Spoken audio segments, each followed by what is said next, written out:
สมมติว่าเขาลงทุนคำในแอปพลิเคชันแล้วคำที่อยู่ในแอปพลิเคชันนะแมนคำแท้100 บอ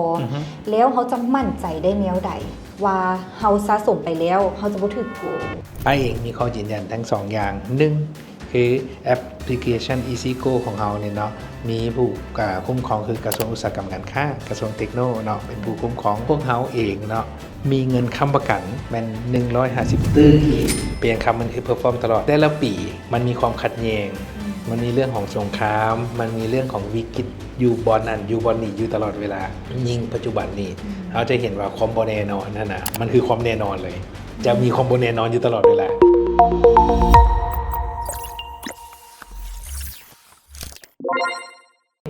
และตอนนี้เนาะเขาก็เดินทางมาฮอด EP ที่12แล้วเนาะไอเล็กถือว่าเป็นการเดินทางและก็การโอ้ล้มกันที่มีหลากหลายประเด็นแฮงและการแก้ไข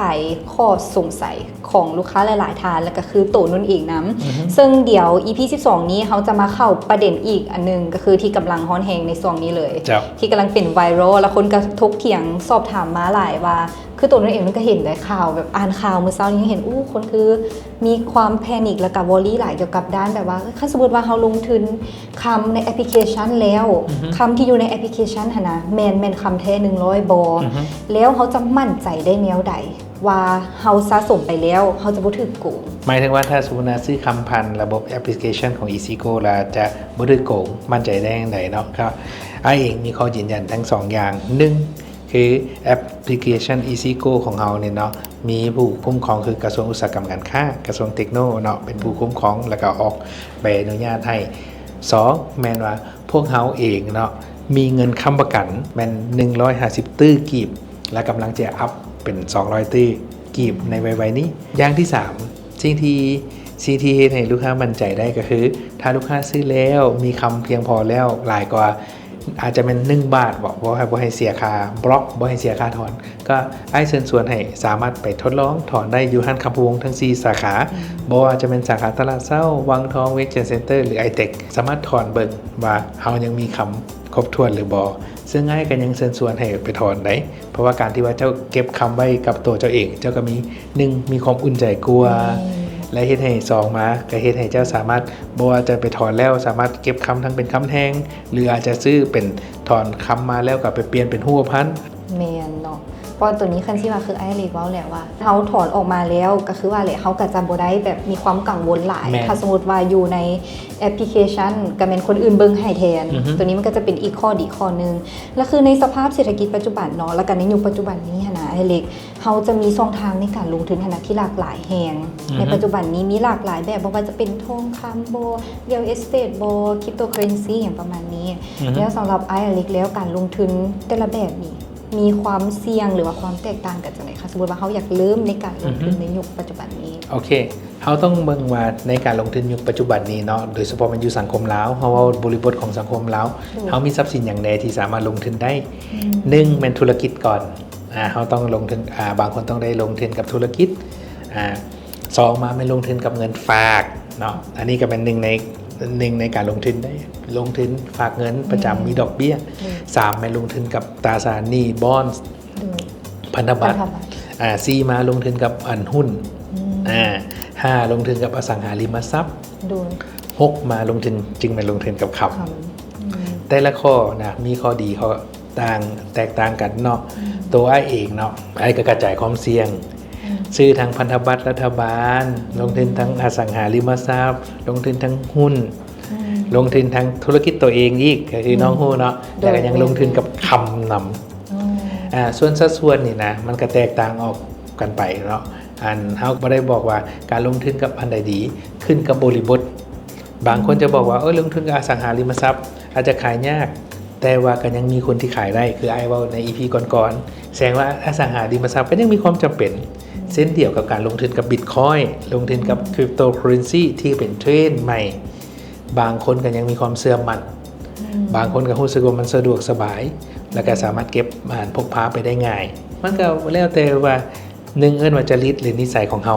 2มากับความเข้าใจของเขาในทรัพย์สินนั้นกับสภาพแวดล้อมที่เขาอยู่ในปัจจุบันประเทศเขาอยู่บ่ภูมิภาคอย่างสิก็เกี่ยวนะแม่นเพราะถ้าสมมุติว่าเจ้าบ่เข้าใจเจ้าถือทรัพย์สินนั้นบ่ได้ดลคื คือกันยกตัวอย่างคือไผก็บิตคอยสิขึ้นมันลงมาหน่อยนึงบางคนก็ตกใจเพราะเจ้าบ่ได้เข้าใจว่าฟังก์ชันของมันเป็นอย่างเส้นเดียวกับค้ำช่วงนี้มันขึ้นบางคนก็รู้สึกว่าขึ้นแล้วต้องขึ้นอีกขึ้นแล้วต้องขึ้นอีกแต่ทุกสิ่งทุกอย่างถ้ามันขึ้นมันก็ต้องมีลงแต่ว่าคันเฮาก็ต้องได้ถือพอร์ตเฮาต้องเข้าใจว่าเฮาลงทุนกับมันคือไอ้นี่ลงทุนไอ้ก็ต้องบอกว่าไอ้ขายคำไอ้ก็ยังมักคำอีกแล้วลงทุนกับคำแล้วเฮาก็อยู่กับมันอย่างที่เฮาเคยได้ยินก็คือเขาจะว่าการลงทุนคำนี้นะไอเล็กเป็นเหมาะสมสำหรับคนที่ว่าต้องการหรือว่าย่านความเสี่ยงและการลงทุนคำนี้ถือว่าเป็นอีกปัจจัยหนึ่งในการลงทุนเริ่มต้นที่ดีเลยโดยอันต้องบอกก่อนว่าคำนี้เฮาเอิ้นว่า safe haven มีนิยามของคำนี้เอิ้นว่า safe haven safe haven เป็นอย่าง safe haven เป็นหลุมหลบภัยหลุมหลบภัยเป็นหยังบัดนี้เฮาต้องมาแปลตามนิยามเพิ่นหลุมหลบภัยแม่นว่าเมื่อที่ว่าเศรษฐกิจดีคำจะบ่ดีแล้วเมื่อเศรษฐกิจบ่ดีคำจะสามารถเพอร์ฟอร์มได้หรือว่าคำจะสามารถขึ้นราคาได้ถ้าสมมุติเฮาเคยซื้อเฮามีคำ1 บาทเฮาเคยซื้อเฟอได้100 ถ้วยฮอตอีก10 ปีคำ1 บาทอาจจะซื้อเฟอได้ยัง100 ถ้วยหรือได้หลายกว่านั้นน้อยหนึ่งแต่บัดนี้ตั้งคำถามว่าเฟอปัจจุบันนี้1 ถ้วย 50,000 กีบตั้งคำถามว่าอีก10 ปีเป็นไปได้บ่ที่เฟอจะขึ้นราคาเป็นไปได้มันเป็นไปได้สูงเนาะเลยแต่ว่าเขาก็นิยามของมันคือมันป้องกันกำลังซื้อของเขาแสดงว่าเมื่อเฟอมันขึ้นไปเป็น50,000เป็น70,000หรือเป็น100,000แสดงว่าในนิยามของมันคำก็จะขึ้นไปเป็นเทียบเท่ากับเท่านั้นแหละเห็นว่าอันนั้นคือการป้องกันไปยังคือเป็นแนวนั้นเพราะว่าทุกๆคนน่ะหาทุกๆคนที่ว่าหาเงินได้สิ่งที่หลายๆคนเท่าว่าก็จะซื้อ asset class หรือซื้อทรัพย์สินที่มั่นคงกันบอกเมื่อคนที่มีเงินนะซื้อสิ่งเดียวกันมูลค่ามันจะเพิ่มขึ้นและสิ่งที่เกิดขึ้นเป็นอย่างเงินเฮานี่ทั่วโลกเลยบอกว่าแต่เงินกีบเนี่ยการเงินทั่วโลกก็ถือพิมพ์ออกมาหลายทุกปีประเทศไทยเงินก็เสื่อมค่าน้อยนึงแต่ละปีอันนี้ก็คือคุณไก่เศรษฐกิจฉะนั้นเพื่อว่าคนที่มีความรู้ก็จะสามารถป้องกันความเสี่ยงได้ป้องกันใช้ทรัพย์สินต่างๆเนาะที่เป็น asset class ให้เขาให้เกิดประโยชน์สูงสุดได้เปลี่ยนคำมันคือ perform ตลอดแต่ละปีมันมีความขัดแย้งมันมีเรื่องของสงครามมันมีเรื่องของวิกฤตอยู่บอนนั่นอยู่บอนนี่อยู่ตลอดเวลายิ่งปัจจุบันนี้เราจะเห็นว่าความบ่แน่นอนนั่นนะมันคือความแน่นอนเลยจะมีความบ่แน่นอนอยู่ตลอดเวลาคำก็เลยเป็นหนึ่งในทางเลือกที่คนรู้สึกว่าลงทุนแล้วมันดีแต่คือไอ้กันเน้นย้ำอีกหน่อยนึงเนาะอันนี้ก็เป็นหนึ่งในข้อมูลซื่อทุกท่านที่ว่าอยากลงทุนก็ต้องเสาะหาข้อมูลและเสาะหาทรัพย์สินที่เหมาะกับตัวเองสร้างความเข้าใจและก็พยายามกระจายความเสี่ยงกับทรัพย์สินที่เขารู้สึกว่าเขาเหมาะสมกับเขาคันว่าเรื่องการป้องกันเนาะการลงทุนแบบนี้กันบ่ว่าจะเป็นการลงทุนค้ำอย่างสินะแสดงว่าสัดส่วนที่เขาลงทุนหันก็เป็นอีกอันนึงที่สำคัญแต่นุ่มมั่นใจว่าสัดส่วนในพอร์ตโฟลิโอที่เขาลงทุนค้ำอย่างสินะเขาจะต้องมีฟิกซ์เลยบอกว่าต้องเปอร์เซ็นต์เท่าไหร่หรือว่าขึ้นกับกำลังทรัพย์ของเขานำและกับความพอใจของเขาไออ้างอิงจากกูรูเนาะกูรูสากลบอกว่าจะเป็น JP Morgan หรือพวกบรรดากูรูชั้นนำของโลกแต่ก่อนเพื่อจะแนะนำให้มีพอร์ตโฟลิโอที่เป็นอัตราส่วนค้ำอยู่ประมาณ 10% ของการลงทุนทั้งหมดแต่ปัจจุบันนี้หลายๆสำนักหลายๆกูรูนี่เริ่มแนะนำให้คำมีอยู่ประมาณ20-30%ก็ถือว่าเพิ่มขึ้นมาเกือบ2ถึงว่า3เท่าคูณเลยแล้วอันนั้นเป็นสำหรับสถาบันการเงินขนาดใหญ่ส่วนเรื่องของบุคคลถ้าสมมุติเขาบอกว่าเขามีการลงทุนเขาอาจจะแต่ก่อนเขาก็มีอาจจะมี30-30เดี๋ยวนี้อาจจะเพิ่มเป็น 50% ของการลงทุนทั้งหมดแล้วสำหรับไอเล็กแล้วเนาะไอเล็กมีคำแนะนำแนวใดบ่อีกเกี่ยวกับการลงทุนเบื้องต้นในการลงทุนครับจริงๆถ้าสูนาเขาจะลงทุนที่เนาะไอคิดว่าเขาก็สามารถซอกหาความรู้เบิ่ง YouTube เบิ่งนั่นเบิ่งวิธีการให้ได้เหมาะสมอันที่2มาเขาต้องเบิ่งว่าเรื่องของว่าจดบัญชีรายจ่ายของเขาก่อนว่าเขามีรายรับเท่าไหร่เขามีรายจ่ายเท่าไหร่สิ่งที่เขาจะลงทุนในคำได้เขาต้องเบิ่งว่าเป้าหมายระยะยาวของเขาเป็นหยังการที่เฮ็ดให้เขาจะมีเงินลงทุนได้เขาต้องมีรายรับหลายกว่ารายจ่ายถูกต้องแล้วเขาจึงมีเงินทอนเขามีเงินทอนเขาจะสามารถเอาเงินนั้นไปลงทุนได้เพื่ออย่างเพื่อว่าถ้าสมมุติว่าคนส่วนหลายที่จะเอาเงินมาลงทุนใจห้อนอีกนอกจากจะบ่มีเงินลงทุนแล้วใจห้อนแล้วเฮ็ดจังได๋บัดนี้เขาเอาเงินห้อนมาลงทุนเงินห้อนมีอย่างแน่ ต้องไล่ลิสต์กันก่อนว่าเงินฮ้อนก็มีอาจจะเป็นเงินที่ว่าเงินฉุกเฉินเงินที่เขาเผื่อไว้ในยามฉุกเฉินบ่ว่ายามเจ็บใครได้ป่วยยามอย่างเงี้ยแม้ทั้งบางคนเอาเงินค่าเทอมลูกมาซื้อขำ ด้วย โอ้อันนี้ก็ถือว่าบ่เหมาะสม ด้วย บางคนเอาเงินธุรกิจมาซื้อขำบางคนค้าขายอยู่เนาะขายเสื้อผ้าสิเอาเงินธุรกิจที่ขายเสื้อผ้าได้มาซื้อขำบัดฮอบเวียนที่จะซื้อเสื้อผ้าเข้ามาห้านใหม่จำเป็นต้องขายขำมันก็โบเป็นจังหวะเสมอไปที่ว่าขำจะขึ้นในช่วงเวลานั้น แม่นุ่งก็เคยอันนี้ว่าตรง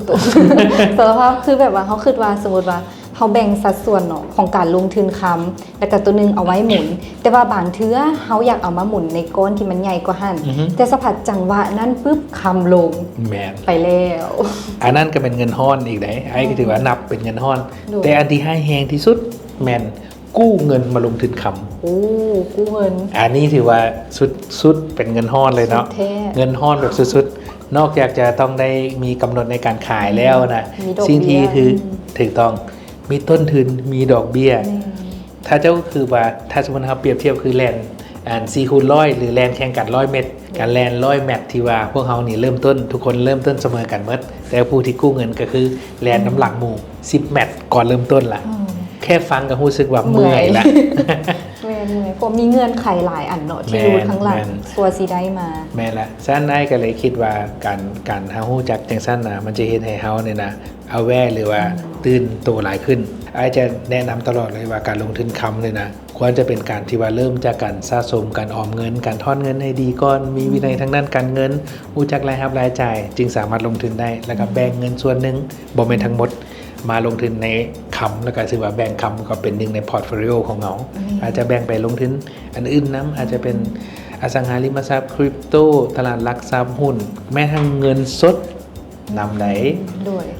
แมนคันไอ้รีเว้านี่ก็ถือว่าถูกเลยนั่นก็เห็นดี คือสมมุติเนาะสำหรับนุ่นแล้วคือว่าการลงทุนคำนี้นะแมนเขาต้องเป็นเงินเย็นแล้วก็เอาตามกำลังทรัพย์ที่เขามีพอดี คือคันสมมติว่าสำหรับไผที่อาจจะบ่มีงบประมาณในการลงทุนหลายกาอยู่ในแอปของเขาเนาะเพียงแต่100,000กีบก็เริ่มสะสมได้แล้วสำหรับนุ่นแล้วนุ่นคิดว่าการเริ่มต้นจากน้อยๆแบบนี้นะมันจะเป็นการก้าวกระโดดไปสู่จำนวนเงินที่ว่ามันใหญ่ได้เลย ตัวนี้ถือว่าเป็นอันดีหลายเดี๋ยวถือว่ามื้อนี้เขากับโอ้ล้มกันมาหลายเติบแล้วเนาะไอ้เล็กเนาะเดี๋ยวต่อไปเขาจะมีประเด็นใดที่ว่ากำลังฮ้อนๆเป็นประเด็นในสังคม และก็เกี่ยวกับแอปพลิเคชันของเฮาที่เป็นข้อสงสัยสำหรับลูกค้าและกับหมู่เพื่อนทุกท่านเดี๋ยวเขาจะไปโอ้ล้มกันต่อในอีพีต่อไปเนาะมาฮอดนี้กะเฮาขอกล่าวคำว่าสบายดี สบายดีเจ้า สบายดี